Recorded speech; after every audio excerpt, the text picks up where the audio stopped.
Tonight, we embark on an extended, immersive exploration of a quintessential mid-century American experience. The cross-country road trip, specifically as it would have been navigated, endured, and occasionally cherished around the year 1962. This journey, undertaken in an era prior to the pervasive completion of the interstate highway system as a comprehensive national network, and notably devoid of the now ubiquitous digital aids such as global positioning system navigation and cellular telephones, presented a unique and often formidable array of challenges alongside its distinct rewards. Successfully completing such an expedition required not only a mechanically sound, or at least persistently coaxable, automobile, but also considerable foresight in planning, unwavering resourcefulness in the face of the unexpected, a deep well of patience, and a capacity for navigating the often unpredictable and sparsely documented byways of the nation. Our focus this evening will be on the practical realities, the everyday minutiae, the forgotten social norms, and the subtle psychological undercurrents that collectively define these ambitious vehicular adventures. Endeavors that shaped a generation's understanding of their country and their own resilience. The decision to undertake a cross-country road trip in 1962 was often born from a confluence of societal and personal factors. The post-World War II economic boom, for many American families, translated into greater disposable income, more widely available leisure time solidified by emerging labor standards, and an optimistic outlook on the future. This period also saw the widespread availability of increasingly reliable and comfortable automobiles, mass-produced and marketed as symbols of freedom, personal achievement, and the modern American lifestyle.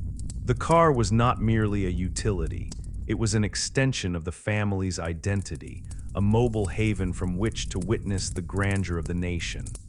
The American landscape itself, vast, geographically diverse, and mythologized in popular culture, beckoned exploration. National parks, newly established or long revered, burgeoning theme parks like Disneyland, which had opened in 1955, historically significant sites, and the simple, yet profound, allure of seeing distant states and experiencing regional cultures fueled these ambitious journeys. For many, it was a rite of passage, a way to educate children about their country, or a means to visit far-flung relatives in an age before affordable air travel became commonplace for the average family. The planning phase of a 1962 road trip was an endeavor in itself, an analog art form requiring foresight and diligence. The cornerstone of this process was, unequivocally, the paper map. Major oil companies such as Esso, later Exxon, Texaco, Gulf, Mobil, Shell, Phillips 66, and Sinclair distributed these maps widely, often free of charge as a promotional item, at their thousands of service stations dotting the nation's highways and byways. These were not mere schematic diagrams, but detailed cartographic documents, usually state-specific, showcasing major U.S. highways, significant state routes, county lines, topographical features like mountain ranges and rivers, principal towns and cities, and often highlighting designated points of interest, state parks, and historical markers. Families would typically accumulate a collection of these maps, perhaps supplemented by comprehensive road atlases like those published by Rand McNally. The ritual of spreading these large, colorful sheets across a dining room table or living room floor, often involving the entire family, was a common prelude to any significant trip. Routes were meticulously traced with a finger or a soft pencil, with parents debating the merits of different U.S. highways. U.S. Route 66, stretching from Chicago to Santa Monica, being the most iconic and romanticized, but many other transcontinental or major regional routes like U.S. 1 along the East Coast, U.S. 30, the Lincoln Highway, U.S. 40, the National Road, or U.S. 80 across the South served as vital arteries. Considerations in route selection included the perceived scenic value, the presence of specific attractions or natural wonders, the locations of friends or relatives who might offer a welcome respite in the form of lodging and a home-cooked meal, and any known road construction projects or seasonal detours. Information for which was often gleaned from travel club publications, anecdotal accounts from previous travelers, or sometimes notes provided by the oil company map services themselves. The American Automobile Association, or AAA, played a significant role for its burgeoning membership. Beyond its emergency roadside assistance, AAA offered a highly valued trip planning service. Members could request triptychs, which were essentially customized, spiral-bound booklets of strip maps. A member would inform their local AAA office of their intended starting point, final destination, and perhaps some desired intermediate stops or regions to traverse. AAA cartographers would then meticulously highlight the recommended route on a series of map segments, often adding handwritten annotations regarding specific road conditions, mileage between key points, recommended restaurants or AAA-approved motels, speed traps, or areas known for challenging driving. These triptychs, with their turn-by-turn guidance, provided a significant sense of security and curated expertise in an era where reliable, consolidated travel information was otherwise scarce. Beyond the critical task of route planning, vehicle preparation was an absolute necessity, as automotive reliability in 1962, while improving, was not at the level of modern vehicles. Mechanical failures were not an abstract possibility, but a relatively common occurrence that prudent travelers anticipated. A thorough pre-trip inspection was standard practice.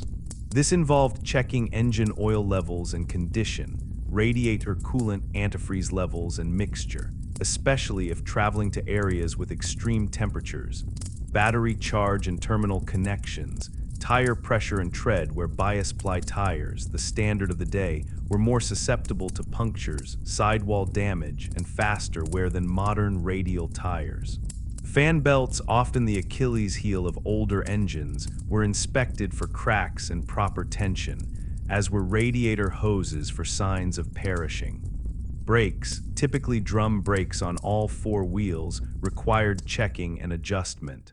Many car owners, particularly fathers who had perhaps gained mechanical experience during wartime service or through agricultural backgrounds, possessed a degree of mechanical knowledge and would perform some of these checks and minor tune-ups themselves, such as changing spark plugs, adjusting ignition timing, or cleaning a carburetor.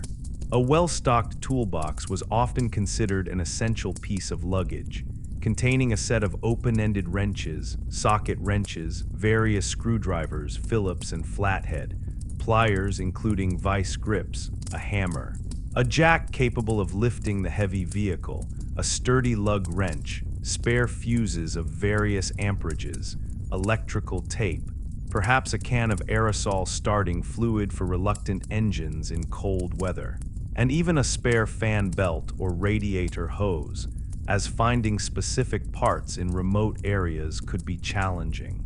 The owner's manual for the particular make and model of the car was also indispensable, offering troubleshooting flowcharts, basic repair instructions, and lubrication charts. Some particularly cautious travelers might even carry a small supply of spare engine oil or brake fluid. Financial preparations involved ensuring an adequate supply of cash for daily expenses, and for larger sums or as a security measure, travelers' checks, predominantly from American Express.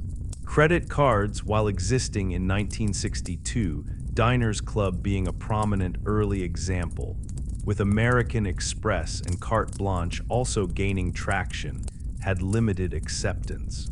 They were primarily useful at higher-end hotels, some restaurants in larger cities, and for airline tickets, but their utility at small, independent motels, rural gas stations, or local diners was highly uncertain.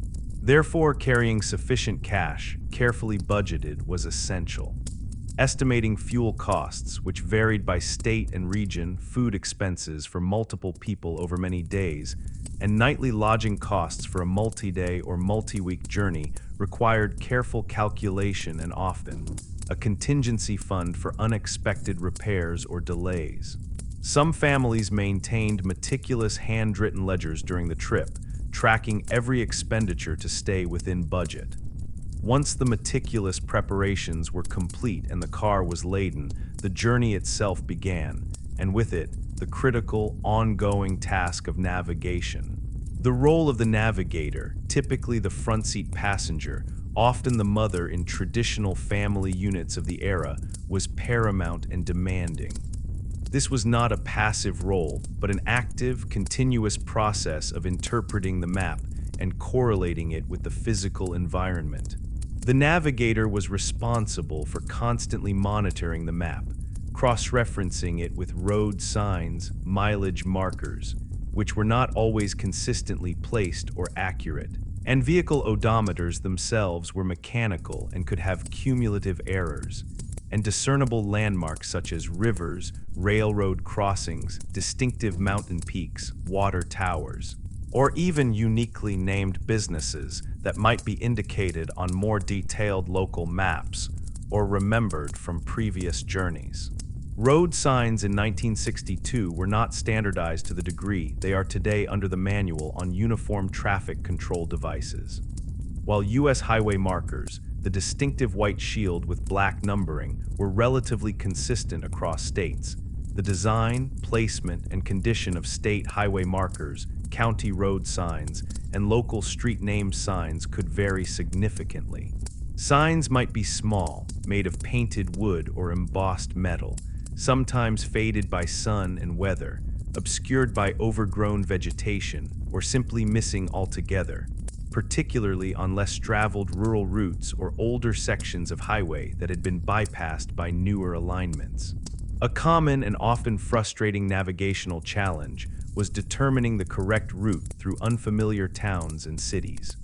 U.S. highways, being the primary long-distance routes before the full development of the interstate system, frequently passed directly through the main commercial streets of small towns and the bustling, often congested, downtown cores of larger cities.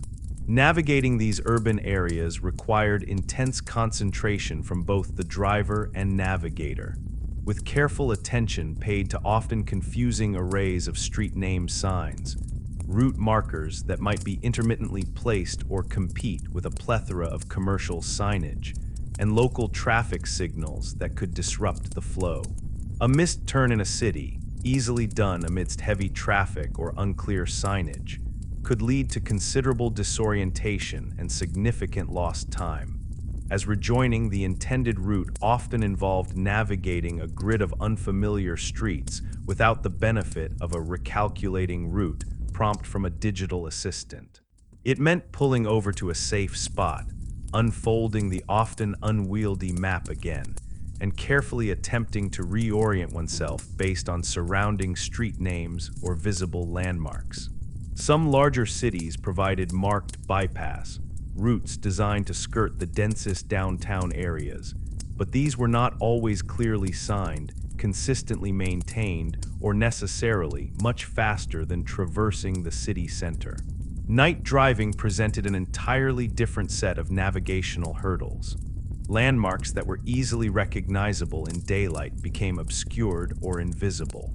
Road signs, unless well illuminated, which was rare outside of urban areas, could be incredibly difficult to read in the relatively dim glow of 1960s sealed beam headlights.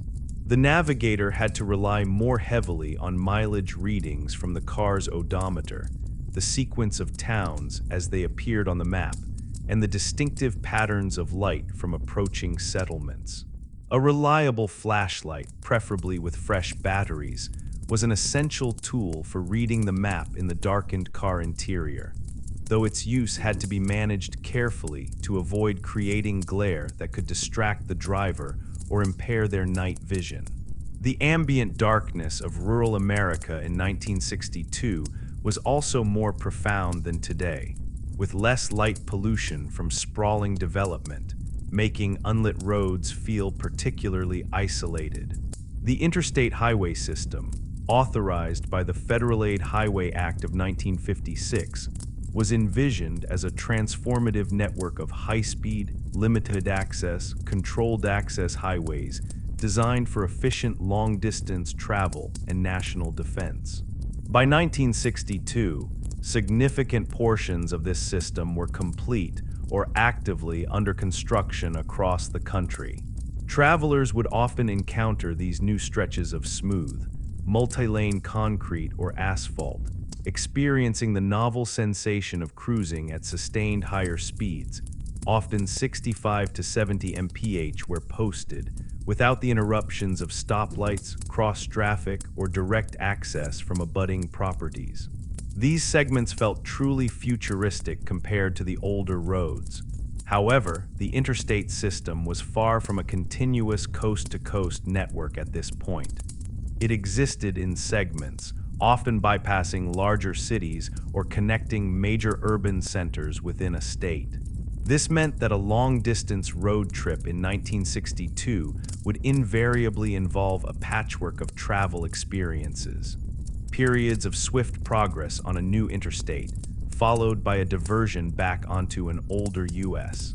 highway or state route as the interstate segment abruptly ended, often with minimal transition signage. Drivers and navigators had to be adept at constantly transitioning between these different types of roadways, each with its own unique characteristics, speed limits, and navigational demands. This constant shifting required vigilance and an ability to adapt driving style and navigational strategy accordingly. The automobile itself, the central figure in this mobile drama, was a product of its time.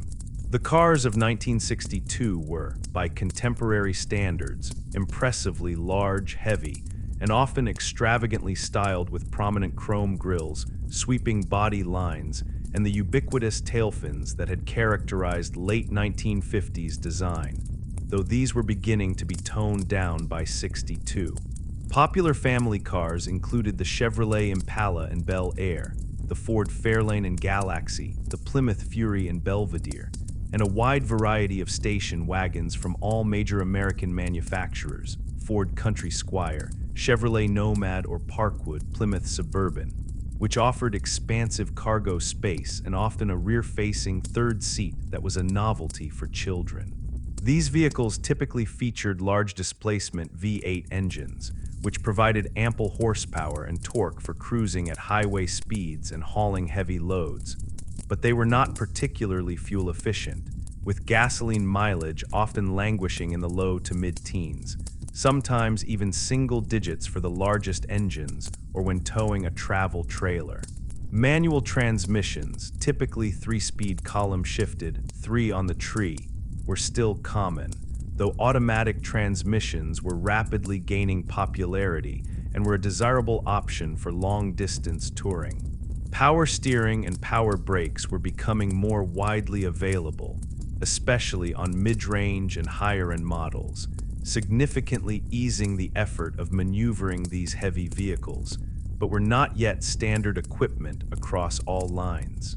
Air conditioning, a true luxury item, was relatively rare and expensive, typically found only on premium models or as a costly aftermarket installation. Most families relied on what was humorously termed 4 to 60 air conditioning, all 4 windows rolled down, while traveling at 60 miles per hour. This, of course, invited wind, noise, dust, and insects into the car, but was the prevailing method of ventilation.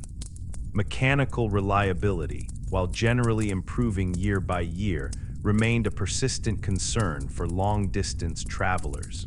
Overheating was a frequent issue, especially for cars heavily laden with passengers and luggage, laboring up long mountain grades in the summer heat, or idling in slow-moving city traffic.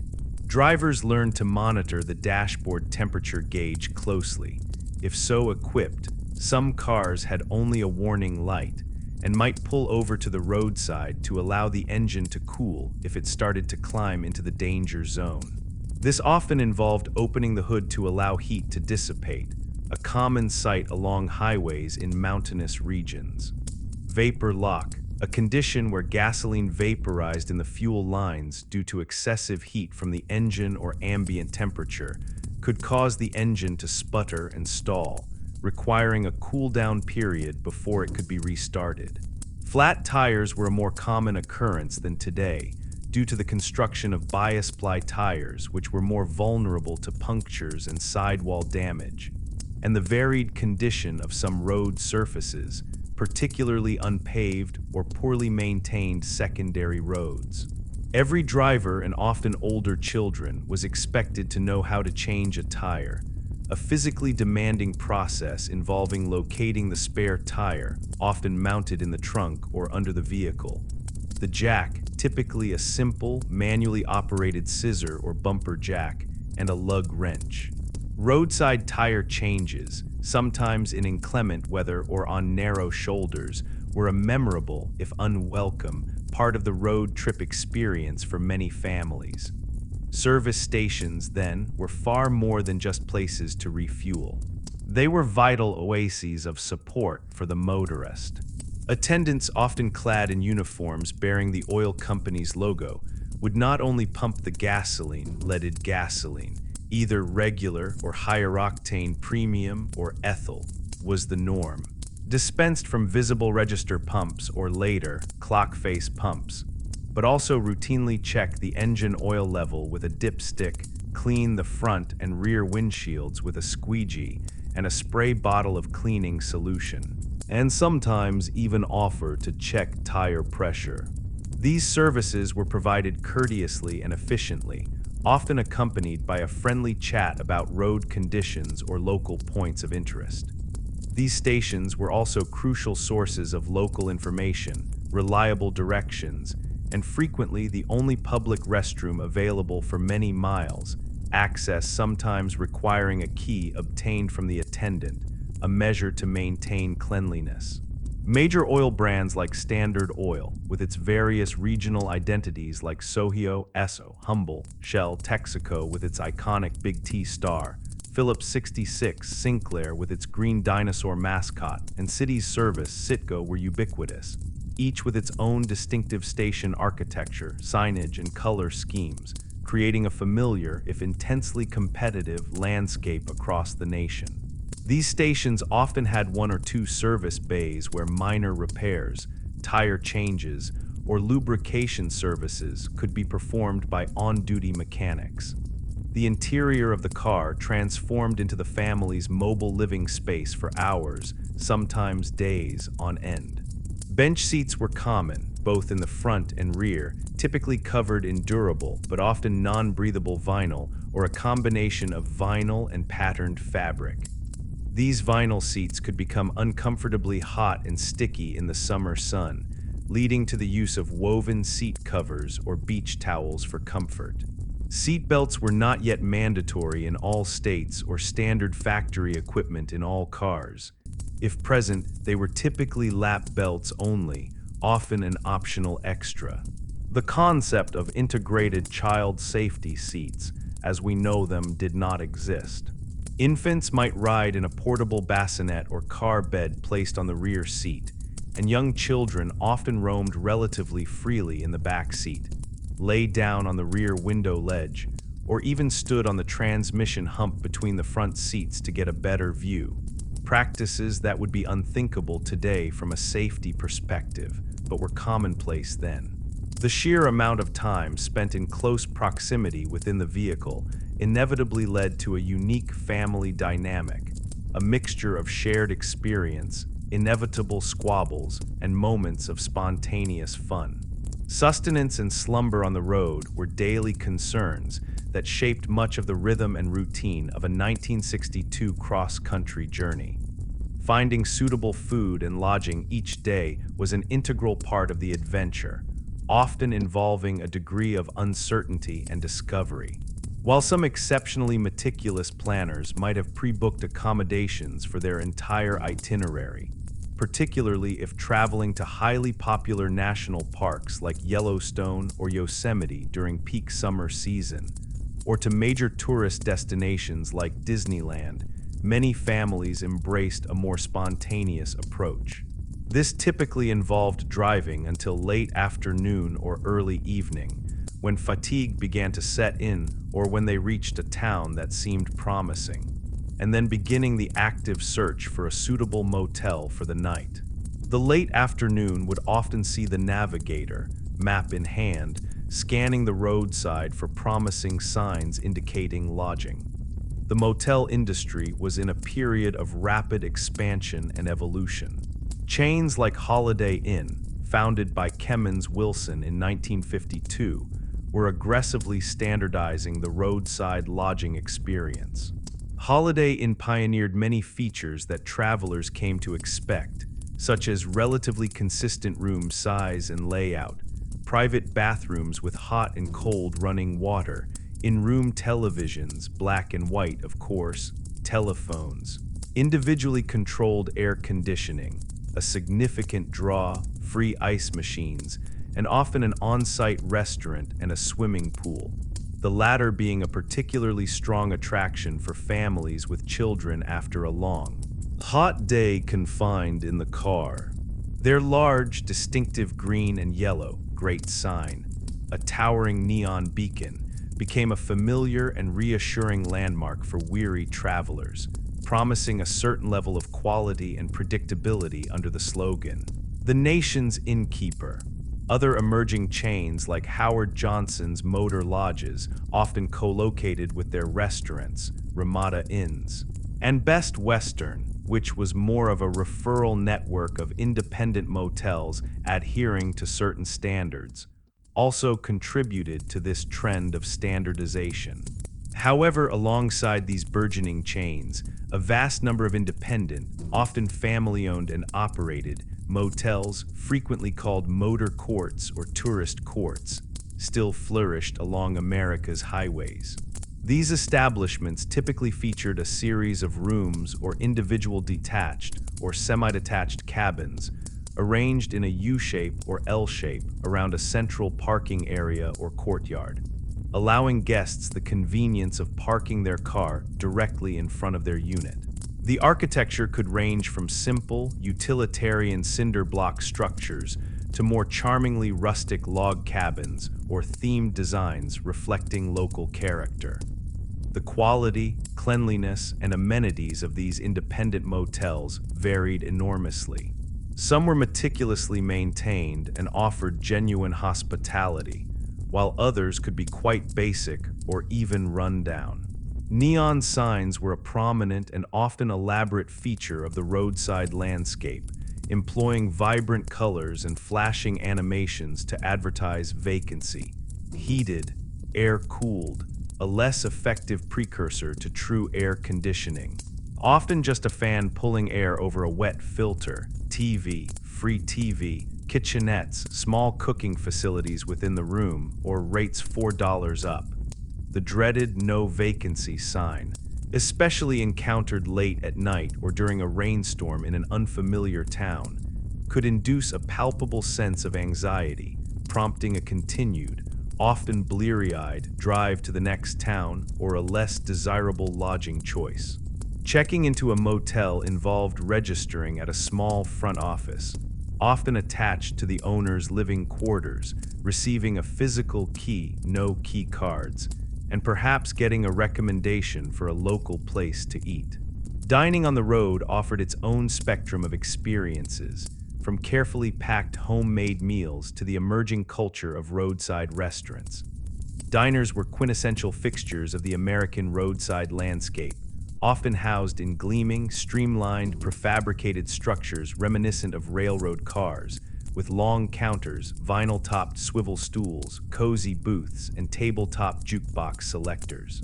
They served classic American comfort food, usually prepared quickly and affordably. Hamburgers, cheeseburgers, often with grilled onions, hot dogs, French fries, sometimes hand-cut, thick milkshakes made with real ice cream, club sandwiches, open-faced hot turkey or roast beef sandwiches smothered in gravy, hearty meatloaf platters, fried chicken, and generous slices of homemade-style pie, apple, cherry, lemon, meringue being perennial favorites. Waitresses, often with a no-nonsense but friendly and efficient demeanor, kept the coffee cups perpetually full and might address regular customers or even friendly strangers as hun or dear. Howard Johnson's restaurants, easily recognizable by their distinctive bright orange roofs and blue-green cupolas, offered a more standardized and family-oriented dining experience with a consistent menu across their extensive national chain. They were particularly famous for their 28 flavors of ice cream, fried clams, and frankfurts served in toasted, buttered rolls. For many families traveling with children, the predictability of a Howard Johnson's was a welcome relief. Many families, however, opted for picnicking as a primary means of sustenance on the road, both to save considerable money and to enjoy meals in a more relaxed, outdoor setting.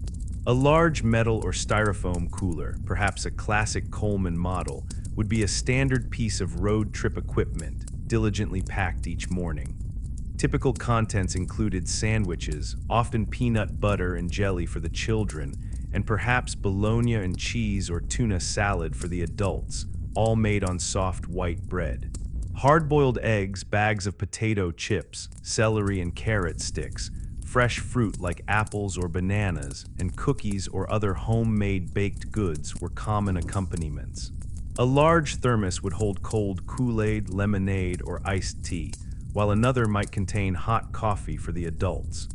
Roadside picnic tables, often located in small, shaded, state-maintained rest areas or scenic spots within national or state parks, provided convenient, if basic, dining facilities.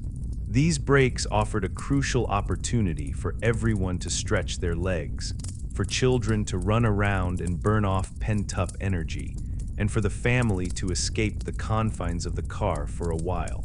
Gas station convenience stores, as we recognize them today with their extensive aisles of groceries, prepared foods, and diverse beverage options, were not yet a common feature of the American roadside. Gas stations in 1962 primarily focused on selling gasoline, motor oil, and a limited selection of tires, batteries, spark plugs, and other automotive accessories. Snack and drink options were usually quite limited, often consisting of a coin-operated vending machine for chilled soft drinks in classic glass bottles that required a bottle opener, often attached to the machine by a chain, and perhaps a small countertop display of popular candy bars, Hershey's, Snickers, Baby Ruth, chewing gum, Lifesavers, and bags of potato chips or peanuts. Finding a wider variety of groceries or specific food items often necessitated locating a proper grocery store in a nearby town. The long hours spent confined within the moving vehicle, particularly for children, required a repertoire of strategies for alleviating boredom and maintaining a semblance of peace. With no personal electronic devices, no streaming video, and no handheld games, entertainment was largely analog, interactive, and often self-generated. Car games were a staple of family road trips. I Spy with My Little Eye was a perennial favorite, encouraging observation of the passing scenery. The license plate game involved spotting license plates from different states, with the goal of collecting as many unique states as possible during the journey. Some families kept meticulous lists, 20 questions, or animal, vegetable, mineral, tested deductive reasoning. Alphabet games involved finding letters of the alphabet in sequence on road signs or billboards. Singing songs together was another popular pastime, ranging from current popular radio hits learned by ear to classic campfire songs, folk songs, children's ditties like Row, Row, Row Your Boat, or 99 bottles of beer on the wall, though perhaps a modified, child-friendly version. Comic books Superman, Batman, Archie, Richie Rich, Disney characters were common travel companions for children, as were magazines like Mad Magazine for older kids, or perhaps a few cherished paperback novels for teens and adults. The car radio was a constant, if sometimes fickle, source of entertainment and information. AM radio was the dominant broadcast band. During daylight hours, local stations offered a mix of popular music, which in 1962 included early rock and roll, doo-wop, surf music, country and western, and the smooth sounds of crooners like Frank Sinatra or Perry Como. News updates often delivered with a serious, authoritative tone, local weather forecasts, and agricultural reports in rural areas. The quality of reception could vary significantly, with signals often fading or being subject to interference. At night, however, the nature of AM radio propagation changed, allowing powerful, clear-channel AM stations from distant major cities to be picked up, sometimes from hundreds or even thousands of miles away. This phenomenon, known as skywave or skip, provided a diverse and sometimes exotic listening experience. A family driving through the dark plains of Kansas might suddenly pick up a late-night jazz program from a station in Chicago, a country music jamboree broadcast from WSM in Nashville, home of the Grand Ole Opry, a talk show from New York, or a live broadcast of a Major League Baseball game from a distant city. The distinctive crackle and hiss of static as the signal waxed and waned, and the skill involved in carefully tuning the radio dial to lock onto these elusive transmissions were familiar parts of the nighttime driving experience. These distant voices provided a sense of connection to the wider world, a soundtrack to the dark miles. Roadside attractions, both natural and man-made, provided welcome breaks from the monotony of driving and opportunities for novel entertainment and education.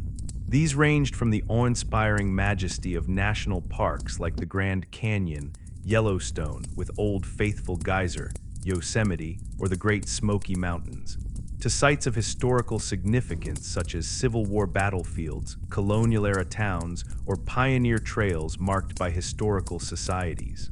However, a significant and memorable part of the 1962 road trip landscape was the proliferation of decidedly kitschy and commercial roadside attractions. Entrepreneurs, recognizing the growing stream of automotive tourists with money to spend and time to fill, created a vibrant and often bizarre array of diversions designed to lure them off the highway. These included giant statues, Paul Bunyan and Babe the Blue Ox, towering dinosaurs, oversized fruits or animals, mystery spots that purported to defy the laws of gravity with tilted shacks and water flowing uphill, alligator farms, snake pits, reptile gardens, wax museums featuring historical figures or Hollywood stars, Indian trading posts selling Native American crafts of varying authenticity alongside mass-produced souvenirs, and rickety observation towers promising panoramic views of the surrounding countryside, often for a fee. Signs for these attractions would often begin appearing many miles in advance, dotting the roadside with a series of increasingly urgent, colorful, and often hand-painted billboards, building anticipation or sometimes family debate with slogans like "Only 50 miles to see the world's largest ball of twine," or "Don't miss Reptile Land." Live rattlesnake milking.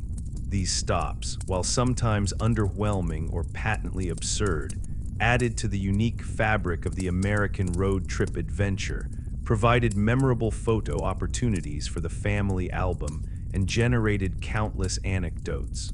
Guidebooks like the AAA Tour Book or the Mobile Travel Guide, which rated establishments with a star system, might highlight some of the more reputable or significant attractions, but many were discovered simply by being observant of the roadside advertising or by word-of-mouth recommendation from other travelers encountered at motels or diners.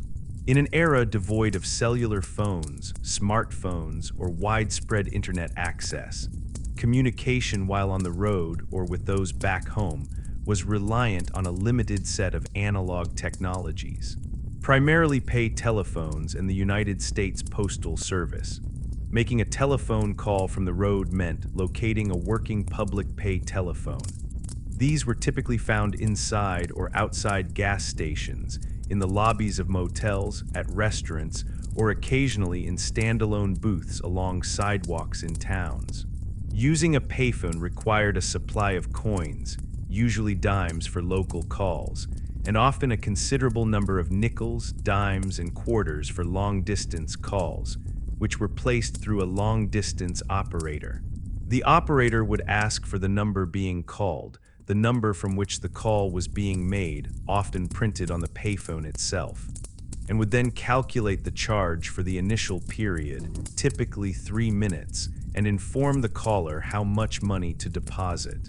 Additional minutes would require depositing more coins when prompted by the operator or a series of beeps. Calls were typically brief and focused, due to the expense and the public nature of the communication. Long queues could sometimes form for a popular payphone, especially in a busy tourist area.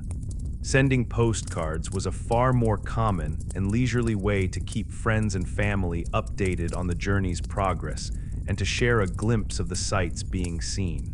These glossy, colorful cards, featuring idealized images of famous landmarks, motel exteriors, scenic vistas, or humorous local caricatures, would be purchased in abundance at souvenir shops, gas stations, or attractions. A brief message would be scribbled on the back: "Having a wonderful time, wish you were here. Weather is beautiful. Saw the Grand Canyon today." An address added, a postage stamp affixed, a 4-cent stamp for a postcard in 1962, and the card would be dropped into a U.S. mailbox, arriving at its destination days or even weeks later, a tangible, if delayed, memento of the trip. Handling emergencies on the road, whether mechanical or medical, required a significant degree of self-reliance and often depended on the kindness of strangers or the availability of local services.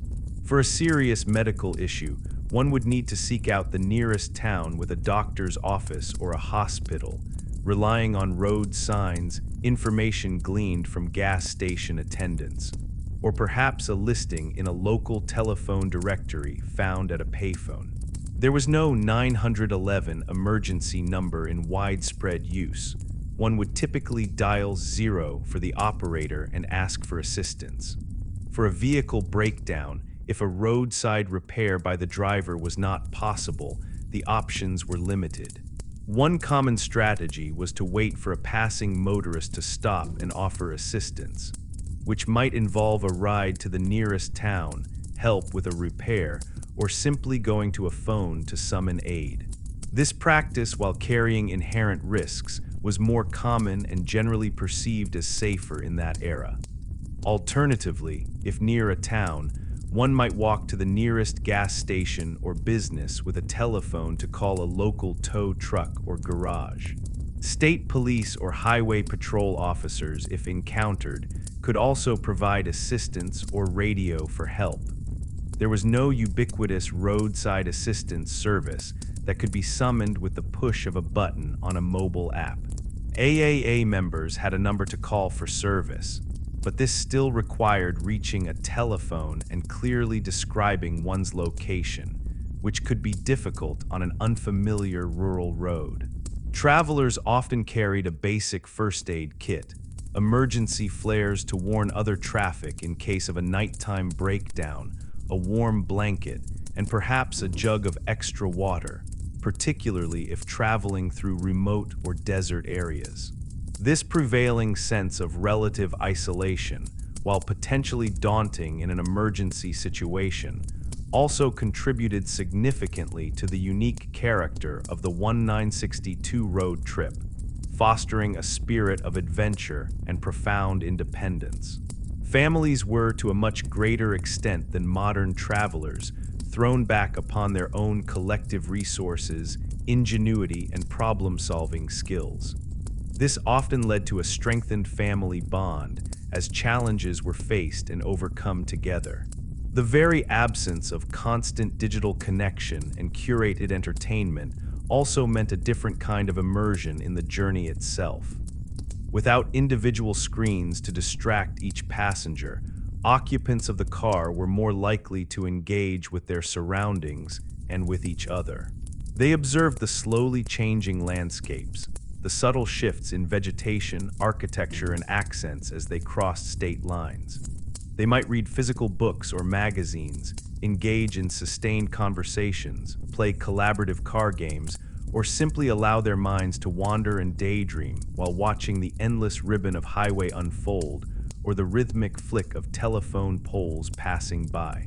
Boredom, a state almost anathema to modern sensibilities, was a common and accepted part of the experience, a void to be endured or actively overcome with imagination and internal resources, not instantly banished with a tap or a swipe on a screen.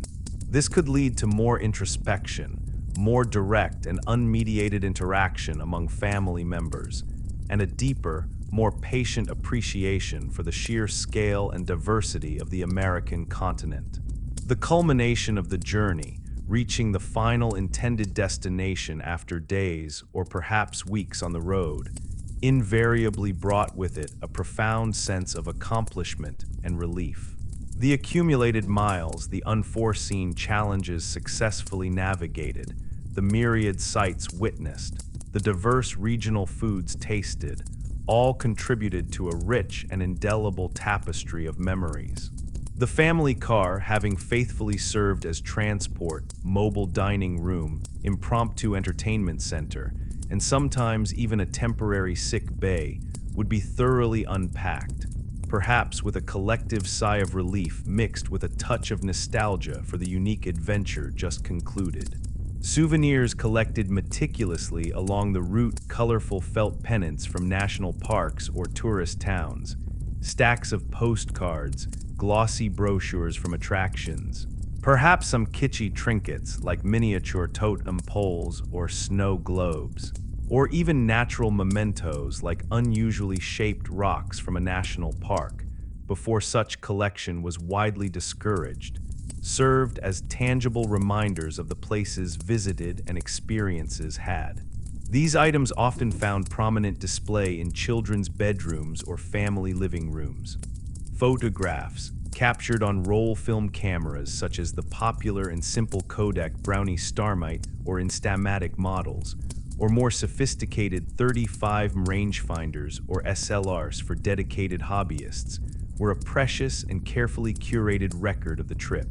The rolls of exposed film Kodak Kodachrome or Ektachrome for color slides, Kodacolor for color prints, or various black and white films like Tri-X, would be carefully packaged and mailed off for developing to a distant processing lab like Kodak, or taken to a local pharmacy or camera shop upon returning home. There would then follow a period of eager anticipation, often lasting a week or more, waiting for the process slides or prints to arrive. The subsequent family ritual of viewing these images for the first time, perhaps projected as slides onto a living room wall, or passed around as a stack of newly minted prints, was an event in itself, an opportunity to relive the journey, share stories, and solidify the memories. These photo albums and slide carousels became treasured family artifacts, chronicling not just the places visited, but also the changing faces and fashions of the family over the successive years of road trip adventures.